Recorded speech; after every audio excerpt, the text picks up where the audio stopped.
Si on peut accroître la puissance dans notre vie en apprenant à mieux parler, qui ne voulait pas faire ça? Si vous savez que vous pouvez accroître la puissance dans votre vie en apprenant à mieux parler, qui ne voudrait pas faire ça? Eh bien, je vais vous apprendre aujourd'hui comment vous pouvez instantanément accroître votre joie. Instantanément. Non, mais vous pouvez avoir cet après-midi plus de joie que vous n'auriez eu si vous n'étiez pas là aujourd'hui pour écouter ce que je me prépare à vous dire.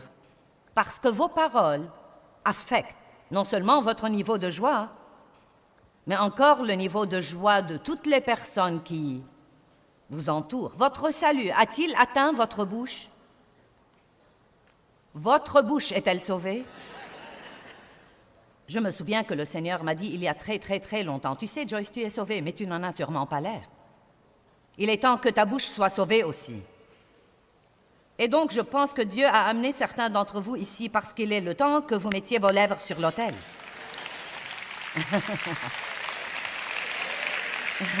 Et c'est une décision à prendre. Vous ne pouvez pas dompter votre langue sans l'aide de Dieu, mais il ne va pas tout faire à votre place. Et vous n'allez rien faire si vous ne comprenez pas l'importance de la puissance des paroles. Les paroles contiennent de la puissance, et cette puissance est soit créative, soit destructive. J'ai un verre là, et je peux mettre dans ce verre tout ce que je voudrais. C'est mon verre. Eh bien, votre bouche est votre bouche, et vous pouvez y mettre tout ce que vous voudrez. J'ai de l'eau douce et fraîche ici. Elle me rafraîchirait aujourd'hui quand j'aurais soif en prêchant, mais j'aurais pu aussi la remplir de boue si j'avais voulu. Et donc, nous devons commencer à prendre la responsabilité des paroles qui sortent de notre bouche. Nous pouvons bénir les gens par nos paroles. Nous pouvons aussi les maudire par nos paroles. La mort et la vie sont au pouvoir de la langue. Nous devons porter du fruit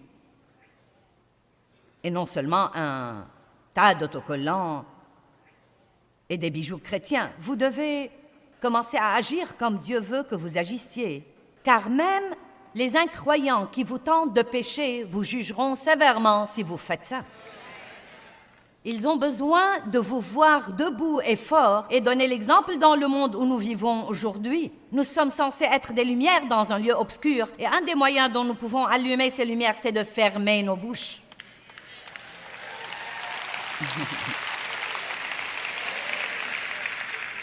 Au moins les fermer jusqu'à ce que quelque chose de bien en sorte.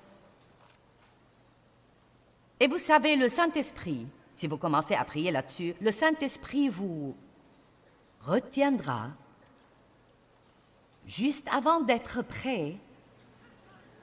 Ah.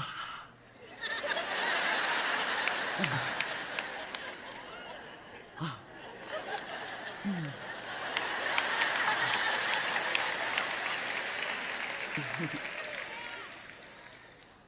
Vous savez ce qui m'a aidé à surmonter ce problème au début, il y a bien des années? Quand je parlais de quelque chose ou de quelqu'un dont je n'aurais pas dû parler, je parlais de quelqu'un et je sentais la condamnation, je la sentais quand je commençais, mais je commençais quand même. Vous savez, on n'a parfois qu'une fraction de seconde pour décider ce qu'on va faire. Et malheureusement, avant d'avoir beaucoup de pratique, nous n'obéissons pas à Dieu, nous obéissons à la chair. Mais cette condamnation reste et persiste. Donc vous avez votre relation avec Dieu, vous voulez vraiment plaire à Dieu, vous voulez faire ce qu'il faut, vous voulez surmonter ce problème. Et j'ai dû m'arrêter au milieu d'une conversation et dire à quelqu'un, « Je dois te demander de me pardonner.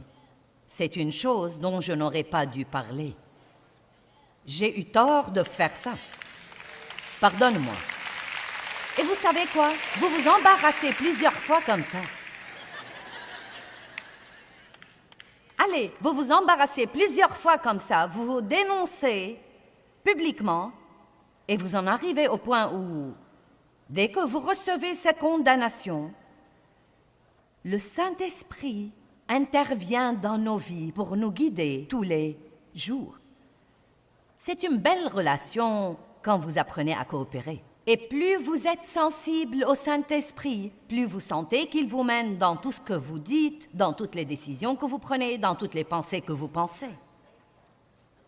C'est une chose progressive. Mais si nous ne commençons pas quelque part, nous n'arriverons jamais nulle part. Pour certains, c'est une nouvelle toute nouvelle. Vous n'avez jamais rien entendu de pareil auparavant. Mais pour d'autres, c'est juste un rappel de quelque chose que vous avez entendu 100 fois, mais que vous commencez à laisser glisser. Donc vous vous arrêtez à la conférence de Joyce Meyer pour un réglage. Et c'est très bien aussi. Nous sommes contents de vous régler. Vous êtes venus pour un ajustement d'attitude. Nombre 13, nous voyons une belle situation où Moïse, sur l'ordre de Dieu, envoie des espions dans le pays de Canaan, la terre promise, pour voir si le fruit de ce pays était vraiment aussi bon que Dieu l'avait dit. Est-ce que le fruit de ce pays allait être aussi bon que nous pensons qu'il serait? Et quand ils sont allés, verset 27, nous sommes allés dans le pays où tu nous as envoyés. Et vraiment, c'est un pays où coule le lait et le miel, et en voici le fruit. Et le fruit était en fait si grand qu'ils ont dû porter une grappe de raisin sur une perche, une longue perche placée sur les épaules de 2 hommes. C'était un fruit formidable. Oui, c'est ça, le fruit était formidable. Verset 28, mais, et c'est là que nous avons des ennuis. Oui, je suis très heureux d'avoir un travail, mais... Eh bien oui, bien sûr, je suis contente d'avoir un mari, mais... Eh bien ouais, j'aime vraiment ma maison, mais... Vous savez, nous tuons notre joie avec les mains. Y a-t-il quelqu'un là? Vous pouvez tuer votre joie avec des mains. Puis-je donc vous dire, débarrassez-vous de vos mains? Je voulais dire ça depuis longtemps et je l'ai finalement fait.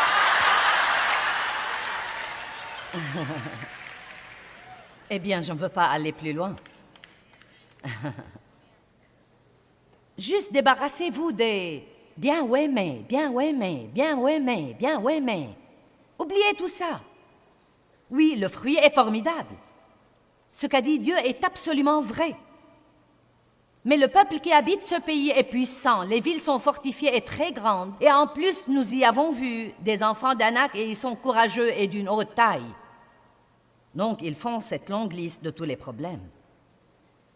Ne croyez-vous pas que Dieu connaissait déjà les problèmes et avait déjà la capacité de s'en occuper avant d'envoyer les espions là-bas? Chut! Caleb fit taire le peuple. C'est une des choses que Dieu veut que nous fassions, et c'est d'encourager les autres quand les gens murmurent et se plaignent d'une façon juste, non pas pour être super religieux, mais pour dire « Chut! N'allons pas là. » Restons dans un lieu où Dieu peut travailler avec nous et nous bénir. Surtout si vous êtes avec des croyants, vous pouvez faire ça. Et nous devons permettre, dans nos relations avec les autres personnes, nous devons vouloir qu'ils nous rappellent des choses et apprécier ça. Il y a toutes sortes de versets dans la Bible qui nous disent d'exhorter les autres à se soumettre à l'autorité. Exhorter les autres à s'éloigner des conflits. Nous ne supportons pas ce genre de truc. Pour qui te prends-tu pour me dire ce que je dois faire? Que veux-tu dire par ne pas être négatif? Eh bien, tu es, vous savez. Non, mais vous savez comment c'est, même et surtout dans votre mariage. Vous savez, Dave pourrait me dire, eh bien, tu sais, tu as l'air très... Eh bien, que veux-tu dire par là? Tu es négatif sur d'autres plans. N'essaie pas de me dire que je suis négative. Vous savez, nous ne réagissons pas très bien à n'importe quelle correction. Quelqu'un a-t-il jamais remarqué ça? Nous nous mettons vite sur la défensive. Et vous savez quoi? Plus vous vous défendez, plus c'est signe que vous savez que vous êtes coupable. Wouhou! Caleb a dit « Chut » verset 30. « Montons et prenons possession du pays, car nous sommes bien capables de le faire. » Mais les hommes qui étaient avec lui dirent « Nous ne pouvons pas. » Regardez le verset 32. « Et ils ont fait aux Israélites un mauvais rapport. » Ça m'a toujours frappé que ils aient fait un rapport négatif. Ils ont vu le négatif plutôt que le positif. 2 d'entre eux ont voulu parler du fruit et tous les autres ont voulu parler des géants. 2 ont vu Dieu, les autres ont vu le problème. Et Dieu a dit que c'était un mauvais rapport. Donc, quand nous parlons de tout ce qui ne va pas, cela rentre dans la catégorie du mal. Gardez votre langue du mal et vos lèvres des paroles trompeuses si vous voulez accroître votre joie. Combien d'entre vous croient avec moi que si vous parlez de choses heureuses, vous vous sentirez plus heureux?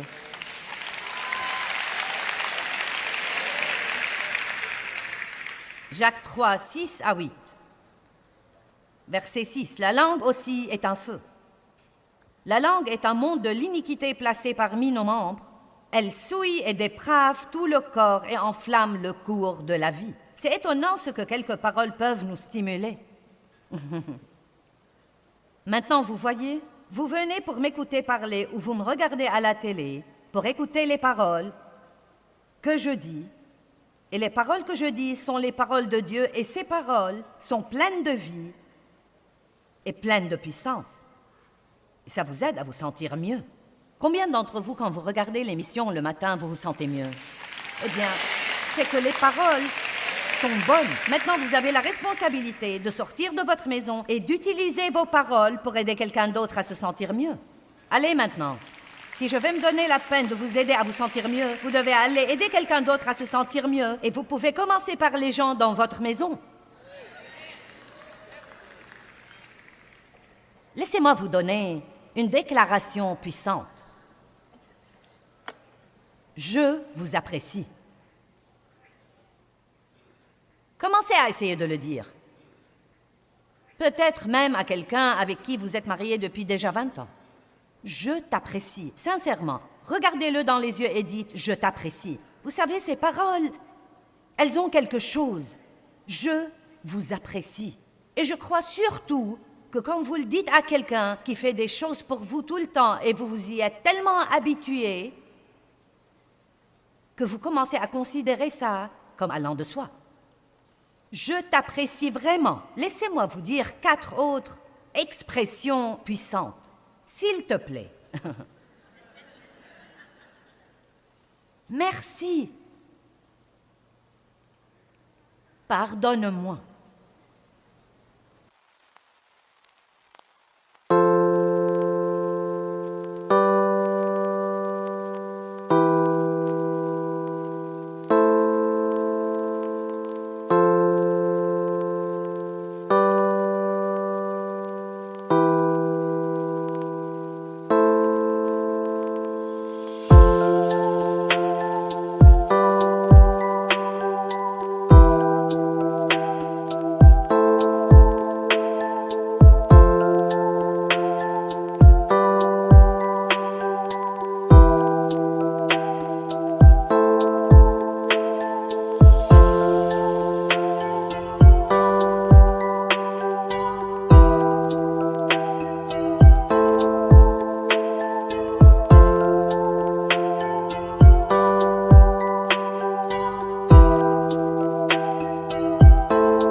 Je suis désolé.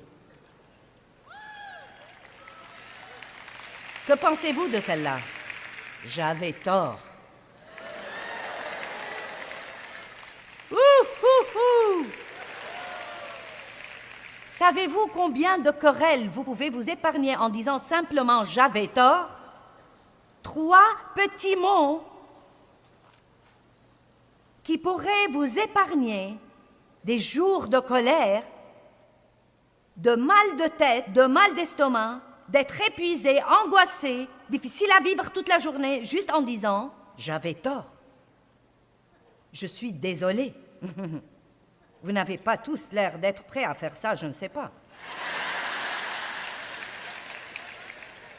Allez, exerçons-nous, dites « j'avais tort ». Ah. T'es-tu exercé, Dave, car je veux l'entendre davantage.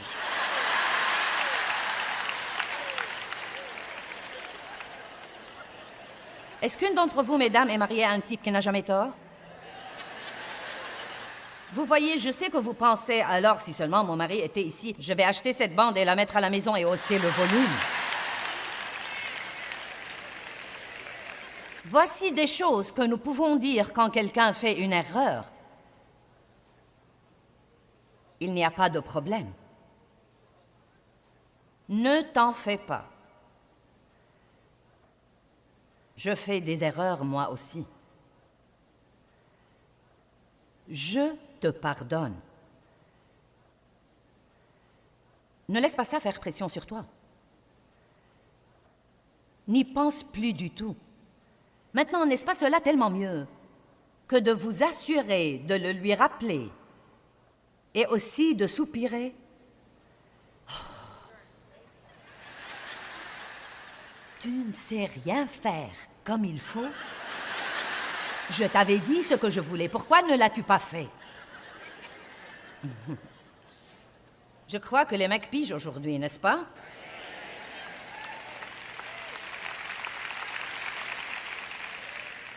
Proverbe 18, verset 20.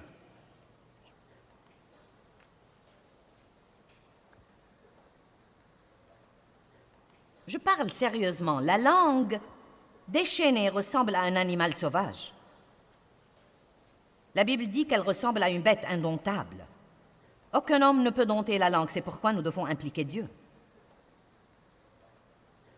Donc, même si vous êtes d'accord avec Dieu pour faire ça, vous trouverez que votre langue veut juste... Surtout si vous êtes avec d'autres personnes qui font ça. Nous ferions tous mieux de choisir des amis qui savent parler. Amen. Bon, j'ai environ peut-être 10 personnes qui sont d'accord avec moi. Combien d'entre vous passent trop de temps avec des gens qui potinent et critiquent et ont toutes sortes de... Vous voyez, regardez-moi ça. Regardez-moi ça, eh bien, faites-vous d'autres amis. Eh bien, je suis mariée au mien.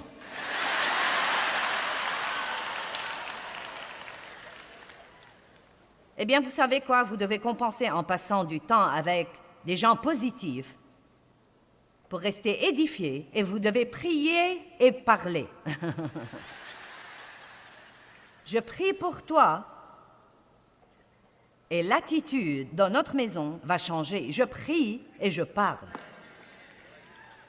Verset 20. C'est du fruit de sa bouche que l'homme rassasie sa personnalité morale.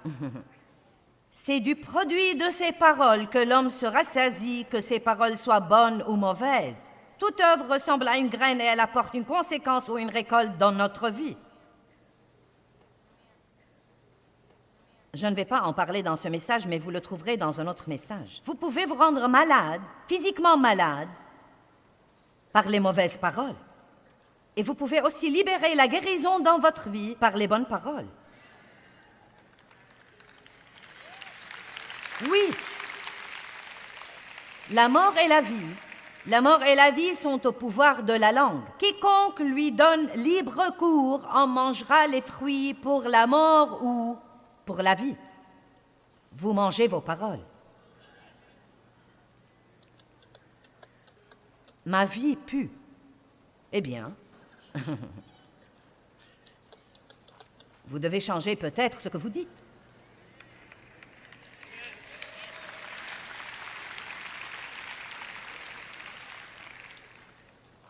Vous pouvez accroître votre joie et la joie de tous ceux qui vous entourent par les bonnes paroles.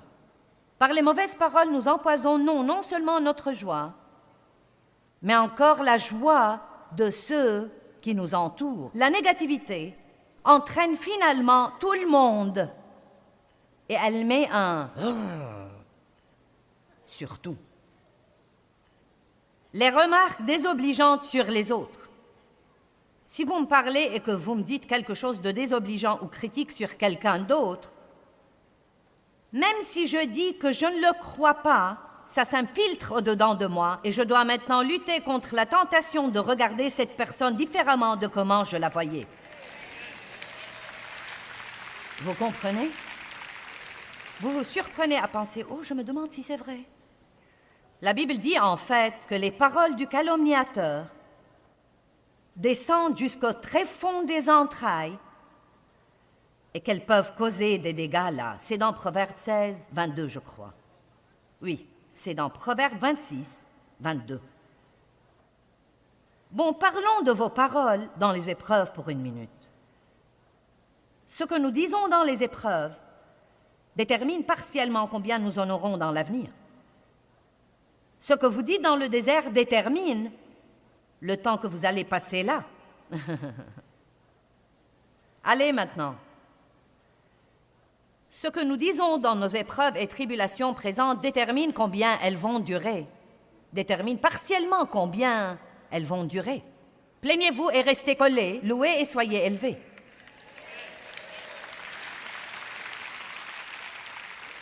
Mais nous garderons ça pour le message sur les murmures. Votre problème est-il vraiment votre problème? Ou est-ce votre attitude ou vos paroles? Est-ce vraiment le problème? Pouvez-vous changer radicalement votre problème? Pouvez-vous partir d'ici aujourd'hui et vous rendre plus heureux en parlant de vos problèmes d'une façon différente? Au lieu de dire « je ne peux plus supporter ça », pourquoi ne pas dire « ceci aussi passera ». Elle est bonne celle-là. Il y a de petites expressions que vous devez adopter. Sortez du lit le matin et dites « quelque chose de bien va m'arriver aujourd'hui ». Et chaque fois que quelqu'un vous parle et vous dit « eh bien, je suis au courant de votre problème », n'avez-vous pas parfois envie de lui dire « je l'ai vraiment oublié, pouvez-vous vous taire ?»